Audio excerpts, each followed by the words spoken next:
এই যে তোমরা যারা নাক সিটকো না, যারা যারা আমাকে কমেন্ট করেছিলে আগে ফেসবুকে বা কিছু, তারা দেখে নাও উচ্ছে আলুর তরকারি মাছের ঝোল পেটের জন্য ভীষণই ভালো। তো অঙ্কিতার একটু শরীর খারাপ, ও আমার কাছে এটাই খেতে চেয়েছিল, ও জানে আমি কীরকম রান্না করি, শুনে নাও রিভিউটা। তোমরা ব্যঙ্গ করো না, পেটের অসুখ হোক বা গরমের দুপুর উচ্ছের তরকারি দিয়ে ভাত খাও, থাকবে পেট ঠান্ডা। মিলল না জানি, তবু বলছি খুব ভালো হয়েছে খেতে।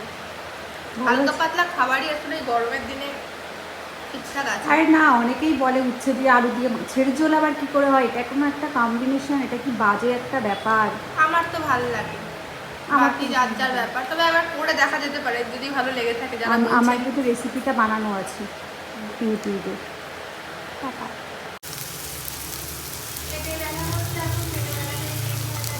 এদিকে আমার লোটে মাছের ঝুড়িটাও রান্না হয়ে গেছে, কে কে খাবে চলে আসো, চটপট করে চলে আসো, দারুণ হয়েছে রান্নাটা জাস্ট।